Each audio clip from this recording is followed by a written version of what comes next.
In my first video on La Voyage de la Lune, I laid out a manifesto for what the plan was for the videos on this channel, and I made it very clear that this is not a request channel. I cannot stop you making suggestions in the comments section, but I've no intention of doing anything about it. But only around 450 people have actually watched this masterpiece of video production, so I'm forced to repeat that this is not a request channel, and I do not make videos on movies that viewers have recommended in the comments section.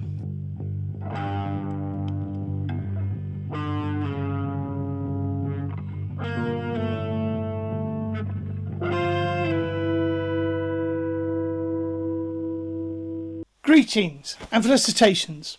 I'm Mark Hempsell, the titular rocket scientist, although more accurately I am an astronautical systems engineer. And I'm looking at films that are set in space and see how they ultimately are the source of our society's perception of spaceflight, even though it differs markedly from the reality. Now, one of the joys of doing a YouTube channel like this are the comments from like-minded people adding interesting thoughts and information. It's actually proved a lot more fun than I had imagined before I started it. One commentator highlighted a 1950s film called War of the Satellites he thought might be of interest to me. And while it was on my long list of 1950s space films, it was not one that I'd actually seen or was intending to see. And certainly it was not one of the 3 films that I selected to illustrate the overall genre in my last video. But out of respect for the impeccable taste of anyone who actually likes my videos, I did a bit of research and I watched it. One point of interest that intrigued me was that this was produced and directed by Roger Corman, a producer and director whose first film was Monster from the Ocean Floor in 1954 and distributed by our old friend Robert Lippert of Rocket Ship XM fame. I have not personally seen it, but I understand it to be a philosophical reflection of the interaction of mankind and the ocean environment. Although looking at the poster, maybe that should be womankind. This is only 4 years earlier than the production of War of the Satellites, but he'd been a busy boy and he already had more than 16 films under his belt, all of which he had both produced and directed with financial success. Corman has a degree in engineering. I like him already, and has a long career producing over 400 low-budget movies. And when on form, he can be very entertaining, The Raven being one of my personal favourites. And thus I was intrigued enough to watch it out of interest, and I'm afraid I have to report Corman was not on form with War of the Satellites. It's typical of the lower end of space movies of the time, completely unremarkable despite being made by Roger Corman, who, as I've said, can make good films, but for sundry reasons, not in this case. So what does War of the Satellites have that makes it worthy of a video in its own right? Well, nothing really. It's just another one of those 1950s B space movies that I've already covered as a generic group in my last video. And then it struck me. This is the first space film of the space age. That is, it is the first movie set in space, made with the knowledge that the launch of Sputnik 1 had removed any doubt as to whether spaceflight would ever be a reality. So it would be interesting to explore the impact on films this momentous event had. It also allows me to complete my look at 1950s Hollywood space films and draw some final conclusions. In fact, it was the launch of Sputnik 1 that triggered this movie's production. The precocious Mr. Corman approached a certain Steve Brody of Allied Artists, and the resulting conversation, as reported by Mr. Corman, was basically he asked for $80,000 to create a film with the word satellite in the title. And knowing Corman could make profitable films quickly and cheaply, Mr. Brody coughed up the requested readies despite the very vague project outline. Filming had been completed by the 20th of December 1957, and given that there could not have been much post-production, and assuming the conversation with Brody was on the day of Sputnik 1's launch, he would have fulfilled his 90-day promise. although its actual release was months later in May 1958, when it was launched as a double bill supporting Attack of the 50-Foot Woman, presumably to add to the film's gravitas. Corman later confirmed this was his fastest ever film production, and as we have seen, it was made without any artistic vision or inspiration. Its sole raison d'etre was that it should have the word satellite in the title, and as it transpired, this was a word which no one involved with the film's production really understood. The word satellite is Latin. It refers to those clingy hangers-on that men of power and influence always seem to attract. When Galileo discovered the 4 moons around Jupiter, he repurposed the word because these objects hung around Jupiter, the word moon being unambiguously the name for the world that orbited the Earth. But language has evolved since the 17th century, and by the 20th century, satellite and moon were essentially synonyms for natural celestial bodies that orbited a planet. Once the space age started, the things that humans orbited were sometimes referred to as artificial moons, but much more commonly artificial satellites. But very soon the artificial was dropped and English fell into the current usage. What you should note here is that at no point in the history of the word did it mean a crewed spaceship or spacecraft that could perform interstellar flight. This is the most egregious case of failing to use a dictionary before titling an artwork until Alanis Morissette in 1995. So what was the end result? Well, no surprises here. It comes across as a low-budget film with a rushed production. The script was written by Lawrence Goldman, who definitely did not know what a satellite was and spent a whole 2 weeks on the opus. Indeed, when considered against other 1950s space films that I have looked at, this is a new low in production values and accuracy. Note, the poster quotes Life magazine as saying, "ultimate in scientific monsters." This is an absurd proposition. Even the silly spiders in Catwomen of the Moon beat it by far. Indeed, by the strict Oxford definition of a monster, there isn't really a monster of any sort in the film. In fact, the whole poster is as misleading as a politician's election speech. The rockets depicted are not in the film. There are no futuristic guns, just one boring old Colt 1911, which was the standard issue firearm for the American military in the First World War. And there are absolutely no spacesuits of any sort anywhere in the film. The only accurate picture in the poster is the so-called satellite, which is a giant spherical spacecraft carrying a crew of 10 people. And why does it look like a sphere with long things sticking out? Well, because the only satellites they knew about were the robotic Sputnik 1 and American Vanguard, both of which happen to be spheres and both of which happen to be tiny. The size of the satellite is simply ridiculous, taking 3 rocket launches to get it and the crew into space. I won't say into orbit because it's clear no one on this production knew what an orbit was. And remember, this is supposed to be humanity's first crewed missions. For reference, this is what the first American crewed spacecraft actually looked like. But credit where it is due. Although they had a very limited budget, they managed to rather cleverly use the very limited set furniture to reproduce something the size of an office block, in which even the crew of 10 get lost. So lost, in fact, we never see all the crew together, and indeed only 9 of the 10 supposed crew ever actually get any screen time. It ends up as a hoary old trapped in the haunted house story. Think Alien, but without a scary alien, or a clever screenplay, or the high production values, or a seriously good cast, or anything that made Alien such a success.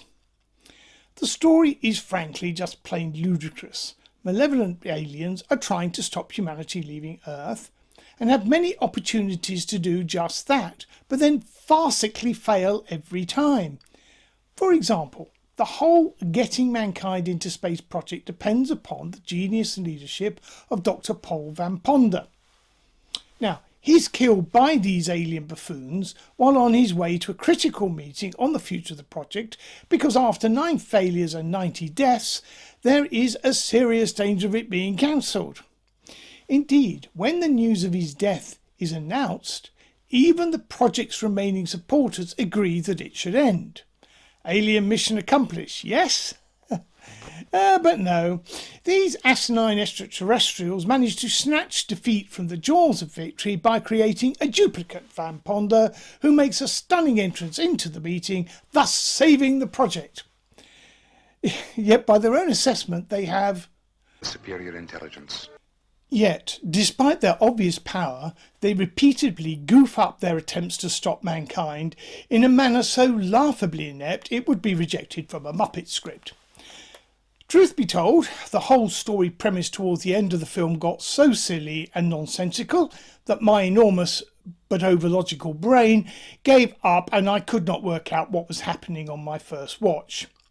Now, in the spirit of not including spoilers, I will not elaborate, so you're on your own if you do try to see this movie despite my warnings. Indeed, while watching this silly story, limply acted, riddled with plot holes and scientific nonsense, I was struck almost with a sense of déjà vu, and then I realised the similarity in feel with a film that I suspect we all know, Plan 9 from Outer Space, often cited as the worst film ever made, which is why we've all seen it and all have copies in our collection just to revel in its awfulness. It even has a feature film made about its making, Tim Burton's Ed Wood, which itself is a fantastic film. It has a very much on-form Johnny Depp and a career peak for Martin Landau, which deservedly won him an Oscar.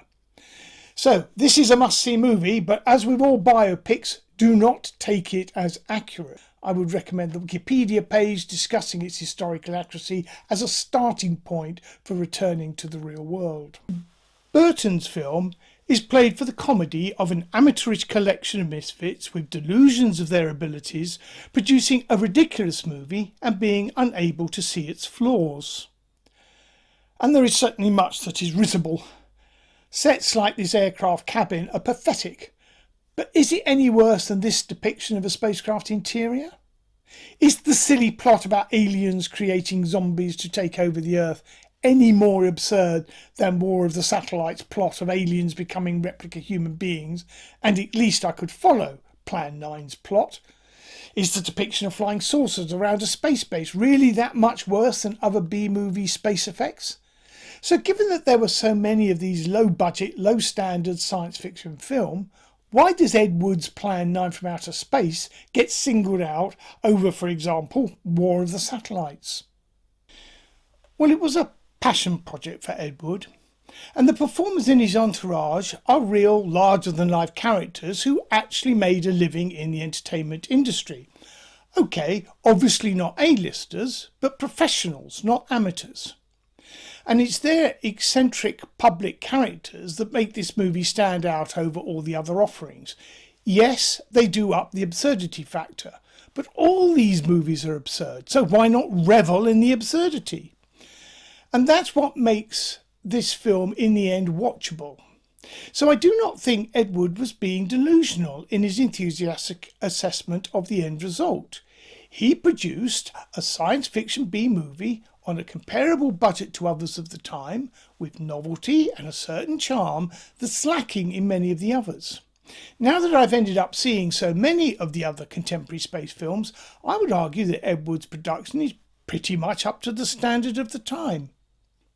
You could argue that Ed Wood's filmmaking skills are not quite as accomplished as Corman's, and I would not dispute that. But consider what is more interesting to listen to. A piece of music played by an exceptional session musician who is just sight-reading the sheet music for the paycheck, or a competent enthusiast playing with passion and something to say. And that's the analogy I would use here. So perhaps worse films should read worse films that are nevertheless interesting. To me, War of the Satellites felt like Plan 9 from Outer Space, but without any soul. I nearly said heart, but given the plot, that would be in poor taste. So let me draw some final conclusions of these 1950s films that led up to the real space age. Looking back at the very few big budget blockbusters and their relatively poor box office performance, you could end up with the impression that the audience were not that interested in space. But we forget the large number of B-movies set in space. So rather than follow the high budget lead of Destination Moon, Hollywood followed the lead of Rocket Ship XM and pre-war Flash Gordon. That is, low production budgets with barely credible script and effects, and rely on the audience's ignorance and suspension of disbelief. And the number of B-movies set in space is testimony that if you kept the budget low, you could make money. And they must have been making money, otherwise they wouldn't keep making more.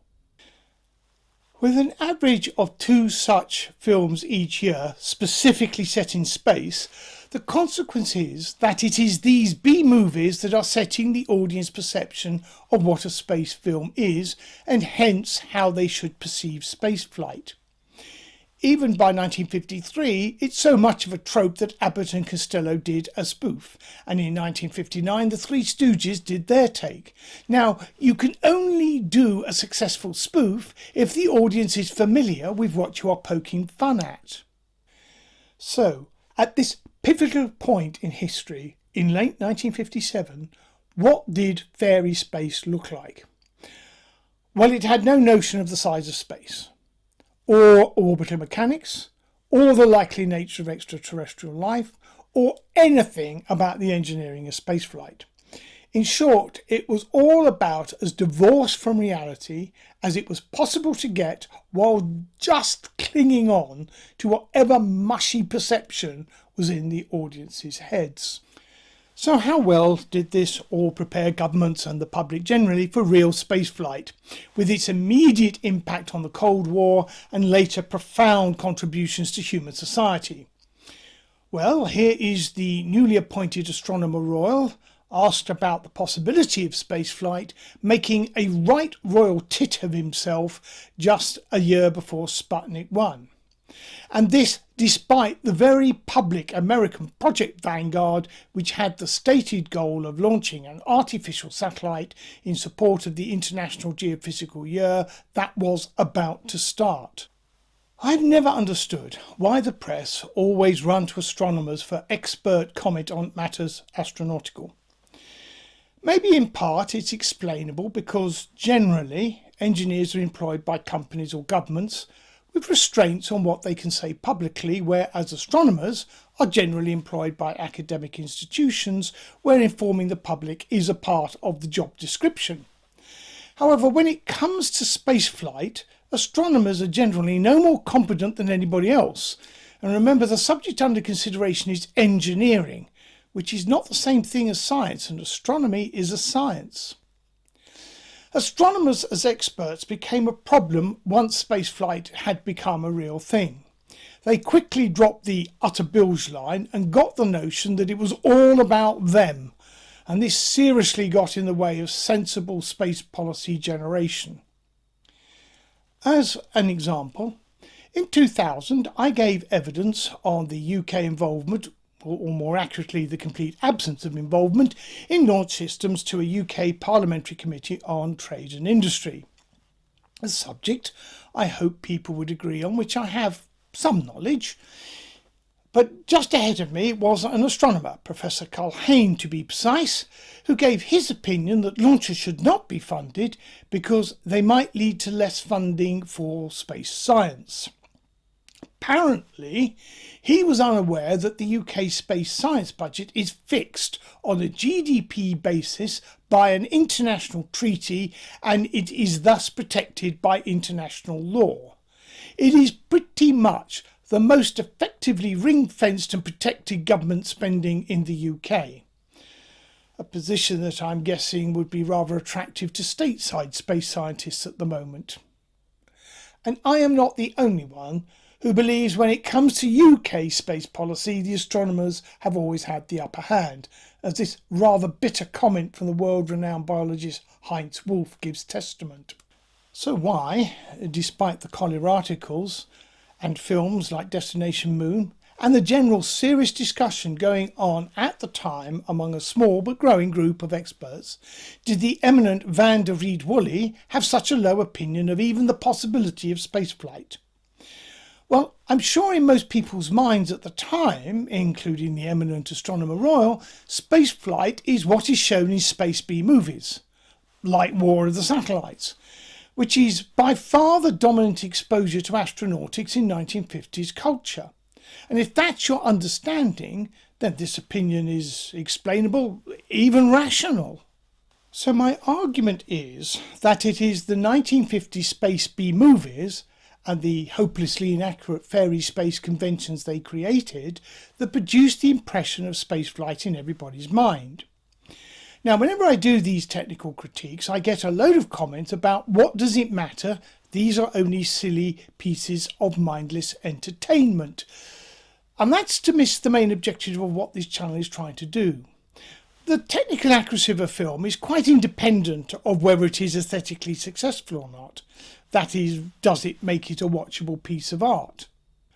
Of the three films I have already looked at that could be argued to have some merit as depictions of spaceflight, two are terrible and the remainder is okay at best. Whereas the astronautics in Forbidden Planet are just techno-fantasy, and yet that is pretty much a must-see movie. There are some people who are taking my trashing of the astronautics in movies and the generation of the fantasy fairy space as the equivalent of moaning about a lack of grounded reality in Alice in Wonderland. And here I think they're missing a point. With Alice, the audience can compare Wonderland with real life and see the fantasy. Indeed, if you can't see the fantasy, most in the medical profession would take that as conclusive and self-sufficient evidence of squirrels in the noggin and be urgently looking for beds in the local mental health care facilities.